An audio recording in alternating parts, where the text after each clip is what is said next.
Movie start होती है और हमें बताया जाता है कि भविष्य में सभी सरकारी जेलों का कंट्रोल प्राइवेट कंपनियों के हाथों में चला जाएगा और ये कंपनियां जेल में रहने वाले कैदियों की जिंदगियां भी खरीद लेंगी और ये उनकी जिंदगियों का इस्तेमाल अमीर लोगों के एंटरटेनमेंट के लिए करती हैं। ये लोग इंसान की जिंदगी की कीमत लेकर उनके साथ जेल के अंदर अजीब तरह के खेल खेलते हैं। मूवी शुरू होती है तो हमें कुछ कैदियों को दिखाया जाता है जिन्हें की चाइना की एक ऐसी ही जेल के अंदर ले जाया जाता है और यहाँ लाकर इन्हें एक लाइन में खड़ा कर दिया जाता है और इनसे पूछा जाता है कि वो यहाँ पर किस जुर्म में आए हैं और वो यहाँ पर किस चीज की सजा काट रहे हैं। अब इन सभी कैदियों में रिकी नाम का एक लड़का भी होता है और इसे हत्या करने के जुर्म में 10 साल की सजा सुनाई गई थी। वो यहाँ पर बाकी कैदियों से काफी ज्यादा अलग होता है क्योंकि वो किसी भी गार्ड्स की बात नहीं मानकर खुद के नियमों पर चलता था।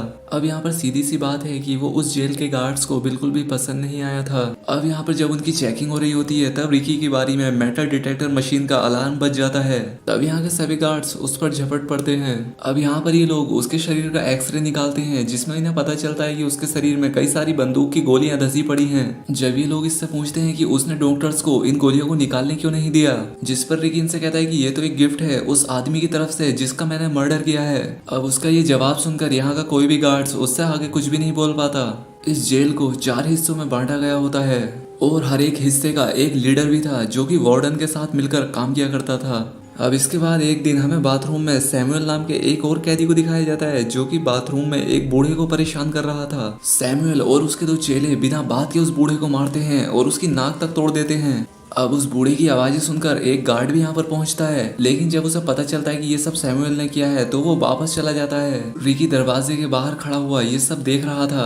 इसके बाद वो सैमुअल के पैर में टांग अड़ा देता है और उसे कीलों की एक लकड़ी पर गिरा देता है और इससे सैमुअल के आधे चेहरे पर कीलें ठुक जाती हैं, लेकिन फिर भी सैमुअल मरा नहीं था। अब यहाँ पर सैमुअल के चेले रिकी को डराने की कोशिश करते हैं, लेकिन जब रिकी इन्हें वापस घूर के देखता है तो वो डर जाते हैं क्योंकि ये समझ जाते हैं कि ये चाइनीज टाइगर श्रॉफ है और अगर इन्होंने इससे पंगा लेने की कोशिश करी तो इनका हाल भी वही होगा जो कि इसने सैमुअल का किया है। अब इसके बाद वो अपने जख्मी बॉस सैमुअल की देखभाल में लग जाते हैं। अब यहाँ पर जब सैमुअल की पट्टी वट्टी हो जाती है तब वो रिकी से अपना बदला लेने का प्लान बनाता है। अब यहाँ पर सैमुअल जानता था कि वो अकेले रिकी का कुछ भी नहीं उखाड़ सकेगा।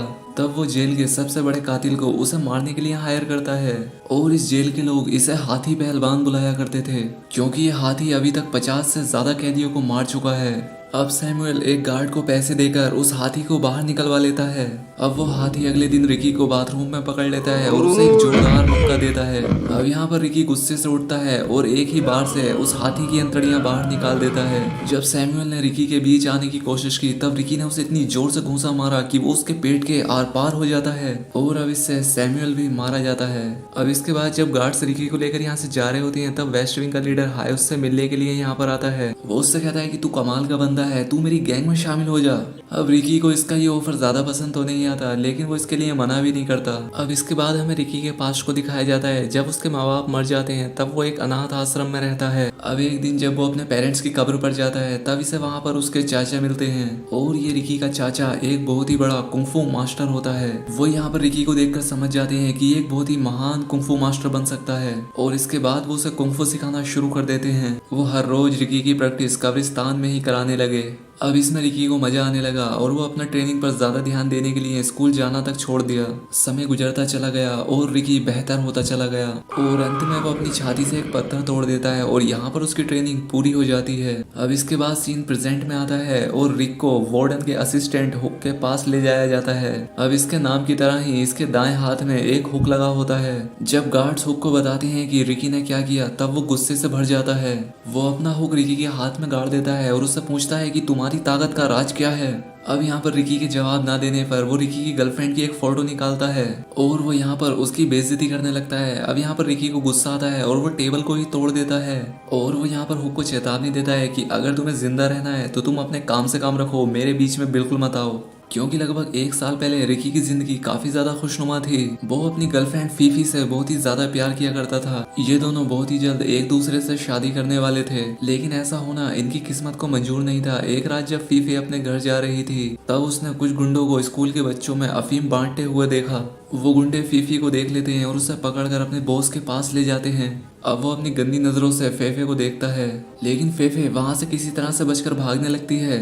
लेकिन उसे छत पर अंधेरे की वजह से कुछ भी दिखाई नहीं दिया और छत से नीचे गिरकर उसकी मौत हो गई। अब मानो रिकी की तो पूरी दुनिया एक ही पल में उजड़ गई थी। अब वो फेफे की मौत का बदला लेने के लिए उस गैंग लीडर के पास जाता है। वो लीडर रिकी पर कई गोलियां चलाता है और ये सारी गोलियां रिकी को लगती भी हैं, लेकिन फेफे के दर्द को खोने के सामने ये दर्द कुछ भी नहीं था। रिकी एक ही घूंसे में उस लीडर का सर फोड़ देता है और इसी की वजह से रिकी को जेल जाना पड़ा था। अब अगले दिन वेस्ट विंग के कैदी सैमुअल के एक चमचे पर हमला कर देते हैं, क्योंकि उसने सैमुअल के कंधों पर कूदकर इन सभी को बहुत ही ज्यादा परेशान किया था। अब क्योंकि जब उसका बॉस ही नहीं रहा तो ये सब लोग इससे अपना बदला लेने के लिए आए थे।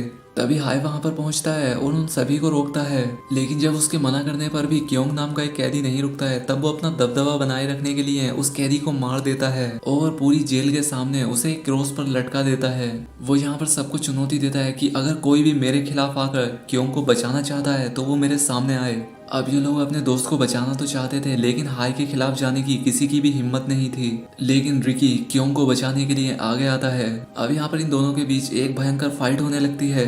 ह्योंग रिकी की आंखों में एक पाउडर डाल देता है ताकि रिकी को कुछ भी दिखाई न दे। अब मौके का फायदा उठाकर उसने रिकी के दाएं हाथ की एक नस भी काट दी और इससे रिकी का वो हाथ पैरालाइज हो जाता है। अब यहाँ पर रिकी पानी के फुहारे से अपनी आंखें धोता है और अपनी नस को भी वापस से ठीक करके लड़ने के लिए फिर से तैयार हो जाता है। इसके बाद रिकी हाय के सर के पीछे एक भयंकर थप्पड़ मारता है। ये थप्पड़ इतना जोरदार होता है कि हाय की आंख ही बाहर आ जाती है। अब यहाँ पर हाय अपने आप को हारता हुआ देखकर अपने पेट पर एक कट लगाता है और अपनी छोटी आंत बाहर निकाल लेता है ताकि वो इससे फंदा बनाकर रिकी के गले में डालकर उसे मार सके। लेकिन उसका ये दाव नाकाम रहता है और आखिर में रिकी उसकी खोपड़ी पर एक जोरदार घूंसा मारता है और ये यहाँ पर हाय को हमेशा के लिए गुड बाय कर देता है। अब उसे मारने के बाद रिकी कैंग को नीचे उतारता है। अब असिस्टेंट विंग की सिक्योरिटी के लिए बाकी के तीनों लीडर भी यहाँ पर पहुंच जाते हैं। अब अगले दिन रिकी सो नाम के एक आदमी से मिलता है। अब क्योंकि एक लीडर ने उसकी जीप काट दी होती है, जिसके चलते वो बात नहीं कर पाता था। अब रिकी ने उसे अपनी बांसुरी दे दी। बदले में खुश होकर उसने रिकी को कुछ अफीम के पत्ते दे दिए। अब यहाँ पर थोड़ी छानबीन के बाद रिकी को पता चलता है कि जेल के साउथ विंग में वहाँ का लीडर और हुक मिलकर अफीम की खेती कर रहे हैं, जिसे की बाद में स्कूल के बच्चों को बेचा जाता था। अब क्योंकि फेफे की मौत भी अफीम के चलते ही हुई थी और इसलिए रिकी इसे रोकना अपने जीवन का मकसद बना लेता है। अब कुछ दिन के बाद उन गैंग्स लीडर को शो और रिकी की दोस्ती के बारे में पता चलता है और उन्होंने शो को घिनौने तरीके से मारकर उसके शरीर को जेल से बाहर फेंक दिया ताकि वो सभी कैदियों के लिए एक सबक बन जाए। अब रिकी को अपने नए दोस्त की मौत का बहुत ही ज्यादा दुख होता है और उस रात उसने पूरी अफीम की फसल को आग लगा दी। अब साउथ विंग का लीडर गुस्से में उस पर झपट पड़ता है। अब रिकी उस लीडर पर काफी ज्यादा भारी पड़ रहा था और इसलिए तीनों लीडर एक साथ मिलकर रिकी से लड़ने लगे। साउथ लीडर उन सब में से सबसे ज्यादा दिमागदार होता है। नॉर्थ लीडर तेज धार वाले तारों से लड़ने में माहिर होता है और ईस्ट लीडर उन सब में सबसे ज्यादा ताकतवर होता है। अब इन तीनों ने अपनी शक्तियों को मिलाकर रिकी को अपने काबू में कर लिया और ये इसे एक रूम के अंदर लाकर बंद कर देते हैं। अब थोड़ी देर के बाद ईस्ट विंग का लीडर उससे अकेले लड़ने के लिए पहुंचता है, लेकिन तभी पूरा कमरा एक खास तरह की गीली सीमेंट से भर जाता है। अब यहाँ पर रिकी ने अपनी और ईस्ट विंग लीडर दोनों की जान बचाई, लेकिन इससे पहले कि रिकी हुक को छू भी पाता उसके शरीर पर लगी सीमेंट टाइट होने लगती है और यहाँ पर उसका शरीर पूरी तरह से अकड़ जाता है। अब अगले दिन जेल का लीडर अपने बिगड़ैल बेटे वोंग के साथ यहाँ पर पहुँचता है। अब भारी शरीर होने के चलते वोंग वहीं कारपेट पर फिसल कर गिर जाता है और उन पागल आदमियों ने इस बात के लिए उस कारपेट बिछाने वाले की ही जान ले ली। वार्डन जेल के कैदियों के साथ कीड़े मकोड़ों की तरह व्यवहार किया करता था और जब वो यहाँ पर अफीम की खेती में आग लगने वाली बात को सुनता है तब वो गुस्से से पागल हो जाता है। हुक उसे उस सेल के पास लाता है जहाँ पर इन्होंने रिकी को बांध कर रखा था और उसका शरीर अभी भी सीमेंट के अंदर ही फंसा हुआ था। लेकिन वार्डन को देखकर रिकी उस सीमेंट की परत को तोड़ डालता है और वो यहाँ पर वार्डन की गर्दन पकड़कर उससे वादा करता है कि वो अफीम की खेती करने के लिए तुम्हें मारेगा जरूर। अब यहाँ पर ईस्ट विंग का लीडर पहुंच जाता है और वो रिकी को रोकता है। वो इतना ताकतवर होता है कि उसने उन लोहे की सलाखों को मोड़कर रिकी के हाथों के चारों तरफ हथकड़ियों की तरह घुमा दिया। वो वार्डन और उसके बेटे के एंटरटेनमेंट के लिए रिकी को बुरी तरह से पीटने लगा। अब इसी दौरान उनमें से किसी ने फेफे का नाम भी लिया, जिसने कि रिकी के अंदर की आग को फिर से जला दिया। रिकी ने किसी तरह से अपने हाथों को आजाद कर लिया और अपनी पूरी ताकत से ईस्ट विंग के लीडर की गर्दन पर घूंसा मारा और इससे ईस्ट विंग के लीडर की वहीं पर डेथ हो जाती है। लेकिन इससे पहले कि वो वार्डन तक पहुंच पाता लोहे की बनी छत नीचे आने लगी। अब वो यहाँ पर अपने आप को उसके नीचे कुचले जाने से बचाता है।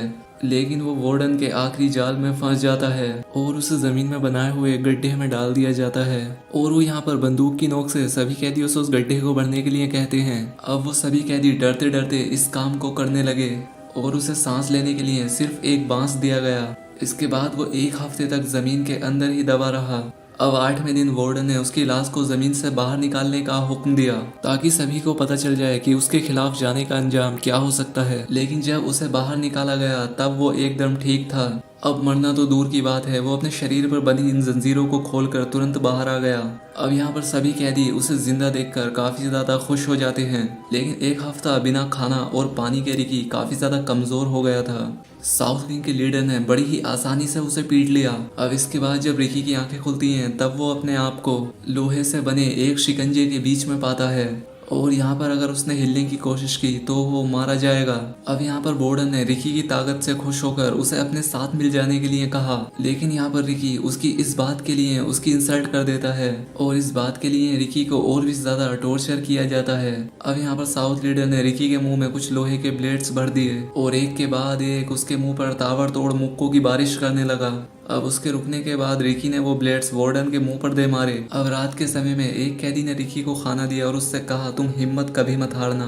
अब ये देखकर हुक रिकी के कमरे में जाता है जहाँ पर रिकी ने उसके सपोर्टर को मार दिया था और हुक की दूसरी बची इकलौती ठीक आंख को भी वो फोड़ देता है। अब सभी कैदी वार्डन के खिलाफ काफी ज्यादा हिंसात्मक हो जाते हैं। वार्डन किचन में अपने उस गैंडे बेटे को खिला खिलाकर और भी पेटुआ बना रहा था, लेकिन जल्द ही रिकी भी वहाँ पर पहुंच जाता है। नॉर्थ और साउथ विंग लीडर भी वहाँ पर पहुंच गए और इन तीनों के बीच फिर से एक बार घमासान फाइट शुरू हो जाती है। लेकिन इस बार रिकी इन दोनों पर भारी पड़ा। रिकी ने इस बार साउथ विंग के लीडर को इतनी बुरी तरह से मारा कि नॉर्थ वाला तो उसे देखकर ही वहां से भाग गया। और अब यहाँ पर ऐसा लग रहा था कि अब वार्डन की कहानी खत्म होने वाली है, लेकिन तभी वो वार्डन अचानक से एक विशालकाय राक्षस में बदल जाता है। अब यहाँ पर इनकी काफी ज्यादा खतरनाक लड़ाई होने लगती है, लेकिन अंत में रिकी उसे एक मीट ग्राइंडर मशीन के अंदर घुसा देता है और रिकी सिर्फ उसकी खोपड़ी को लेकर ही जेल से बाहर आता है और आखिर में वो जेल की दीवार को ही तोड़ देता है और सभी कैदियों को आजाद कर देता है। और अब इसी के साथ ये मूवी यहाँ पर एंड हो जाती है। तो यार कमेंट्स करके जरूर बताना कि आपको ये मूवी कैसी लगी। तो आज के लिए बस इतना ही, मिलते हैं हमारी नेक्स्ट वीडियो में।